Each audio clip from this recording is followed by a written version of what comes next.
നിങ്ങൾ അറിഞ്ഞു കാണും, ഫ്രാൻസിലും ജർമ്മനിയിലും വീണ്ടും മതതീവ്രവാദികളുടെ ആക്രമണം. അതിൻ്റെ അകത്ത് ഫ്രാൻസിലുണ്ടായ ആക്രമണം, അതായത് ഇന്നലെയാണ് ഉണ്ടായത്. ഒരാൾ, ഏകദേശം 63 വയസ്സുള്ള ഒരാൾ കൊല്ലപ്പെട്ടു. പോർച്ചുഗീസ് സ്വദേശിയാണ്. 2ഓളം പോലീസുകാർക്ക് സീരിയസ് ആയിട്ട് ഇഞ്ചേർഡായി. മൂന്നോ നാലോ പോലീസുകാരാണ് ഇഞ്ചേർഡായത്. 2 പേരുടെ ലൈഫ് വളരെ സീരിയസ് ആണ്. കാരണം കത്തി എടുത്താണ് കുത്തിയേക്കുന്നത്. ഏകദേശം 37 വയസ്സുള്ള സിറിയൻ അൾജീരിയ അസൈലം സീക്കർ.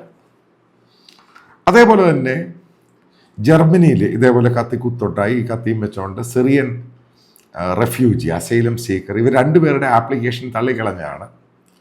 ഈ തള്ളിക്കളഞ്ഞ ശേഷം ആണ് ഇവർ ഭ്രാന്ത് പിടിച്ച് വന്നിട്ട് അവിടെ കാണുന്നവരെ കുത്തിക്കൊല്ലുക. നിങ്ങൾക്കറിയാം, ജർമ്മനിയിൽ ഒരു കൊച്ചു ചെറുപ്പക്കാരൻ, സ്കൂളിൽ പഠിക്കുന്ന കൊച്ചുകുട്ടിയെ കുത്തിക്കൊന്നു. ഇത് യൂറോപ്യൻ രാജ്യം കാരണം വളരെ സീരിയസ് ആയിട്ട് അങ്ങ് എടുത്തു. കാരണം ജർമ്മനിയും ഫ്രാൻസും മാത്രമല്ല, പിന്നീട് ഓസ്ട്രിയയിലുണ്ടാകുന്നത്, അതായത് യൂറോപ്പിൽ ഓരോ ദിവസവും ഓരോ ഡെവലപ്മെൻ്റാണ്. കാരണം വളരെ സീരിയസ് ആയിട്ടാണ് കാര്യങ്ങൾ പോകുന്നത്. ഇപ്പം ഏറ്റവും ലേറ്റസ്റ്റ് ആയിട്ടുള്ള ഈ സംഭവ വികാസങ്ങളുടെ പേരിൽ യൂറോപ്യൻ യൂണിയൻ്റെ അകത്തും അതിൻ്റെ യൂറോപ്യൻ യൂണിയനിൽ ഇല്ലാത്ത രാജ്യങ്ങളും ഏകദേശം 18ഓളം രാജ്യങ്ങൾ, അതിൻ്റെ അകത്ത് ചില ഈസ്റ്റേൺ യൂറോപ്യൻ രാജ്യങ്ങൾ വരെ ഉണ്ട്.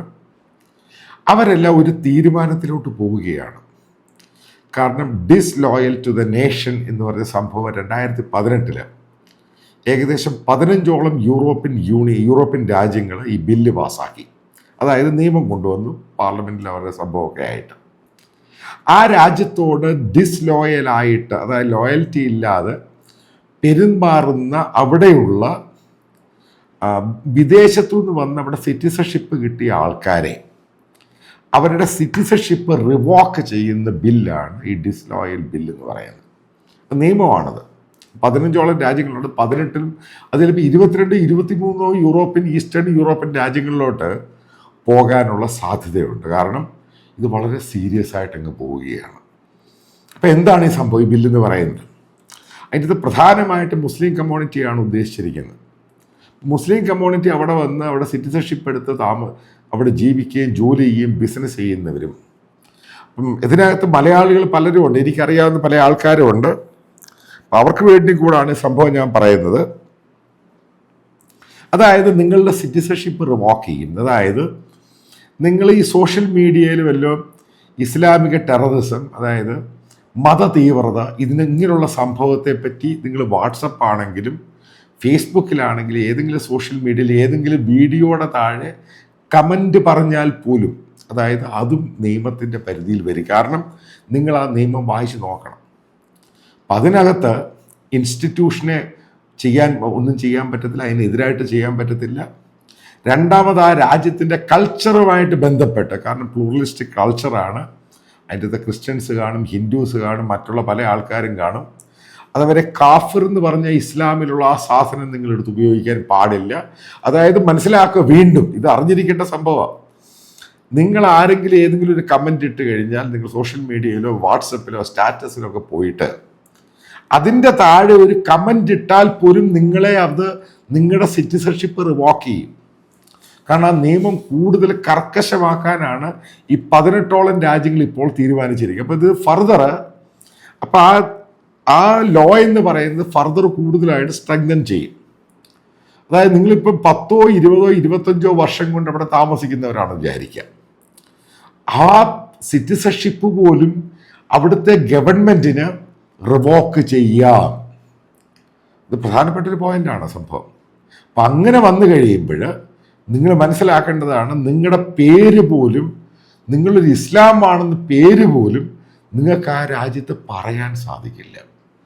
നിങ്ങൾ ഈ കുപ്പായത്തിൻ്റെ കാര്യമൊക്കെ അതായത് നിങ്ങളുടെ ഐഡൻറ്റിറ്റി പോലും നിങ്ങൾക്ക് മറച്ചു വെക്കേണ്ട സ്ഥിതിയിലോട്ട് പോവുകയാണ്. കാരണം ഇവിടെയൊക്കെ അധികാരത്തിൽ വരാൻ പോകുന്ന ഫാർ റൈറ്റ് ആണ്. ഇപ്പം ജർമ്മനിയിൽ ഇലക്ഷൻ്റെ റിസൾട്ട് നമ്മൾ അറിയാൻ സാധിക്കുമ്പോൾ അവിടെ ഫാർ റൈറ്റ് ആയിരിക്കും 2ാം സ്ഥാനത്ത് വരാൻ പോകുന്നതെന്ന് പറയുന്നു.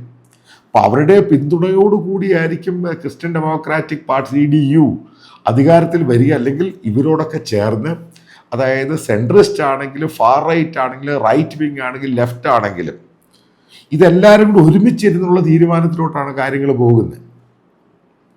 അതായത് അസൈലം സസ്പെൻഡ് ചെയ്ത ഒരാൾ, അത് 8 പ്രാവശ്യം സസ്പെൻഡ് ചെയ്ത ഒരാൾ, അയാളോട് 8ഓളം പ്രാവശ്യം ഫ്രാൻസ് വിട്ട് പോകണമെന്നാവശ്യപ്പെട്ട അൾജീരിയക്കാരൻ അവിടെ പോകാതെ അവിടെ നിന്ന് ഈ ആൾക്കാരെ കൊല്ലുന്നു, പോലീസിനെ ഇഞ്ചേർഡ് ആക്കുന്നു, ആ രാജ്യത്തെ നശിപ്പിക്കാൻ ശ്രമിക്കുന്നു.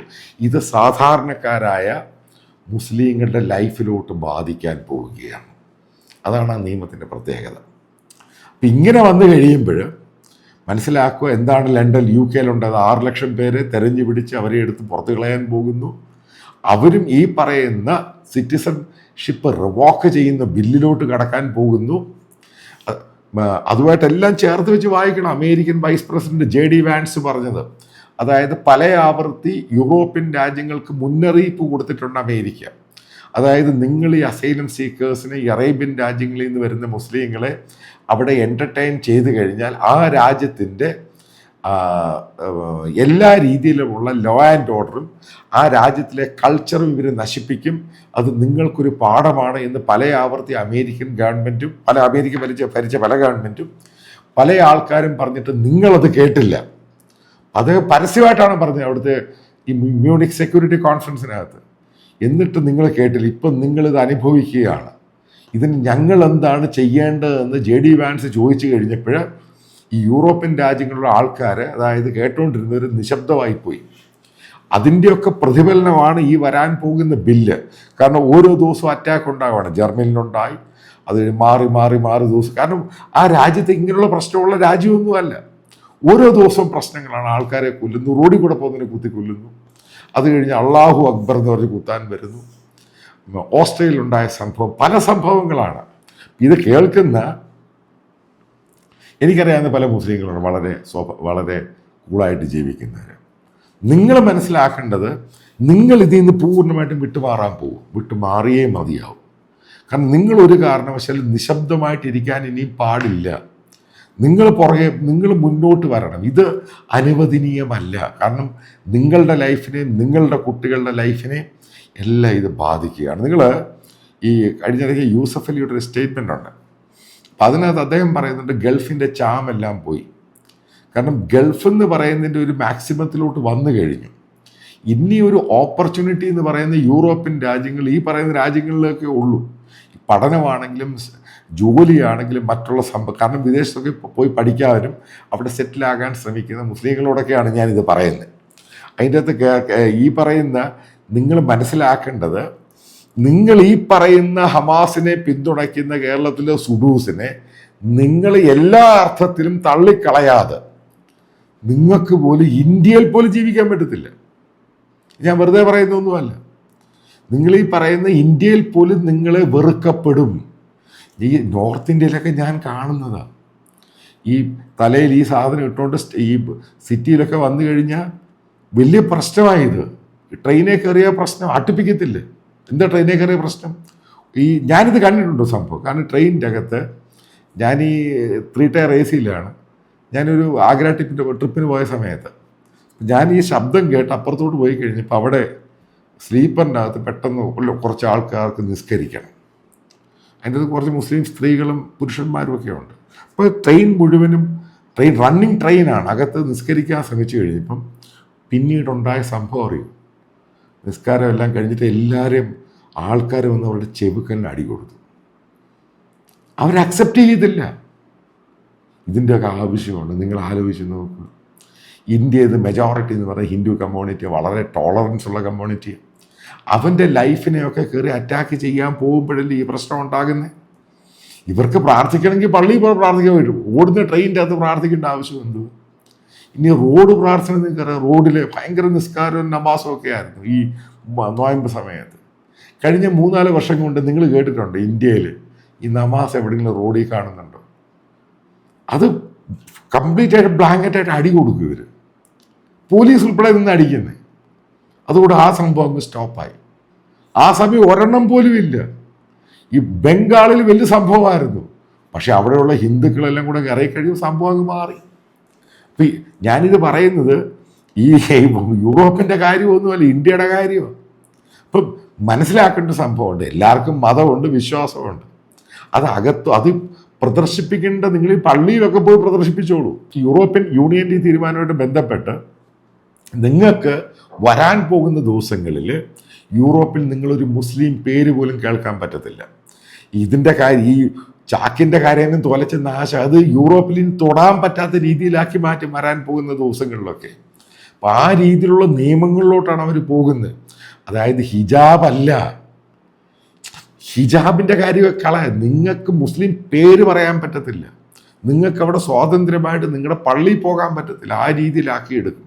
അതാ ഞാൻ പറഞ്ഞ സായിപ്പിന് അറിയാൻ ചെയ്യേണ്ടത്. അത് നിങ്ങൾ വിചാരിക്കരുത് അവന്മാർ പൊട്ടന്മാരാണ്. അപ്പോൾ അവന്മാർ രണ്ടും കരിഞ്ഞ് തുരിഞ്ഞിറങ്ങി കഴിഞ്ഞാൽ അവനിതങ്ങ് തുലയ്ക്കും, ഈ സാധനം മുഴുവനും അങ്ങ് ഡിസ്മാൻഡിൽ ചെയ്ത് കളയും. അതാണ് ഈ പൊട്ടത്തരം എന്ന് പറയുന്ന സംഭവം. ഇവിടെ ഓരോ ദിവസവും യൂറോപ്പിൻ്റെ സംഭവങ്ങൾ നമ്മൾ നോക്കുമ്പോൾ ഈ രാജ്യത്തുള്ളവർ ഭയമായിപ്പോയി. കാരണം ഈ പേരുകാരെയും ഈ ഇസ്ലാം എന്ന് പറയുന്ന സംഭവത്തെയും അവരുടെ ഇനി ജർമ്മനിയിൽ ഈ AfD അധികാരത്തിൽ ഒറ്റ മുസ്ലിം പള്ളികൾ അവിടെ തുറക്കത്തില്ല. ആ രീതിയിൽ ചിലപ്പോൾ ഇടിച്ചു പൊളിച്ച് ഊരെ കളയും. ഇത് ഒരിടത്ത് തുടങ്ങിക്കഴിഞ്ഞാൽ മുഴുവനും യൂറോപ്പിൽ ഇടിച്ചു കളയത്. അതാ പിന്നെ ഇനി ഓസ്ട്രേലിയയുടെ കാര്യം ഇനി കിടക്കുവാണ്. ഇതെല്ലാം ലോകത്തുണ്ടാകുന്ന മാറ്റങ്ങളാണ്. അതായത് റൈറ്റ് വിങ് കയറി വരുന്നു, ഇതിനെ മുഴുവനും നശിപ്പിക്കുന്നു. ആർക്കും ഒന്നും പറയാൻ പറ്റത്തില്ല, കാരണം ട്രംപാണ് അധികാരത്തിലിരിക്കുന്നത്. ട്രംപ് ഇതിനെ പൂർണ്ണമായിട്ട് നശിപ്പിക്കണമെന്ന് പറഞ്ഞ് നടക്കുന്നയാളാണ്. അപ്പം ലോകത്തിലെ ആ ചേഞ്ച് എന്ന് പറയുന്നത് ഉൾക്കൊള്ളുവാൻ കേരളത്തിലെ എഡ്യൂക്കേറ്റഡ് ആയിട്ടുള്ള മുസ്ലിങ്ങൾ തയ്യാറാകണം. ഈ പറയുന്ന എഡ്യൂക്കേറ്റഡ് മുസ്ലിംസിൻ്റെ ഇടയ്ക്ക് ഈ സുഡാപ്പി സംഭവം അവനെ പൂർണ്ണമായിട്ടും ഒഴിവാക്കുക. അതായത് നിങ്ങളെല്ലാവരും ഇത് ബാധിക്കാൻ പോവുക. നിങ്ങൾക്ക് നിങ്ങളുടെ റിലീജിയൻ, നിങ്ങളുടെ പള്ളിയിൽ പോക്ക്, നിങ്ങളുടെ ഈ വരാൻ പോകുന്ന ഇപ്പം മാർച്ച് മുതൽ റംസാൻ തുടങ്ങാൻ പോവുകയാണ്, വലിയ പെരുന്നാളാണ്. അപ്പം അതുമായിട്ട് ബന്ധപ്പെട്ട് ഇനി യൂറോപ്പിൽ നടക്കാൻ പോകുന്ന പ്രശ്നങ്ങളെ പ്രെഡിക്റ്റ് ചെയ്ത് പറയാം. ഇവർക്ക് അനങ്ങാൻ പെടുത്തില്ല, അവർ ആ രീതിയിലാക്കും. അതാണ് ഇമ്മാനുവൽ മാക്രോന്റെ സ്റ്റേറ്റ്മെന്റ്, എന്ത് വില കൊടുത്ത് നശിപ്പിക്കും, അതിന് യാതൊരു സംശയം. അയാളാരാ? സെൻട്രിസ്റ്റ്. അയാളിപ്പോൾ ഫാർ റൈറ്റ് അപ്പം എന്തുമായിരിക്കും പറയുന്നത്? ആലോചിച്ച് നോക്കുക. ഈ രീതിയിലോട്ട് കൊണ്ടുപോയതിൻ്റെ എല്ലാ കാരണക്കാരും ഈ മത തീവ്രത തന്നെയാണ്. ഇതിനകത്തെന്തോ കാര്യമായിട്ട് പ്രശ്നമുണ്ട്. അത് മാറാതെ ലോകത്ത് മുസ്ലിങ്ങൾക്ക് തല ഉയർത്തി നടക്കാൻ പറ്റാത്ത സ്ഥിതിയിലോട്ടാണ് ലോകത്തിലെ ഓരോ ദിവസവും മാറിക്കൊണ്ടിരിക്കുന്നത്.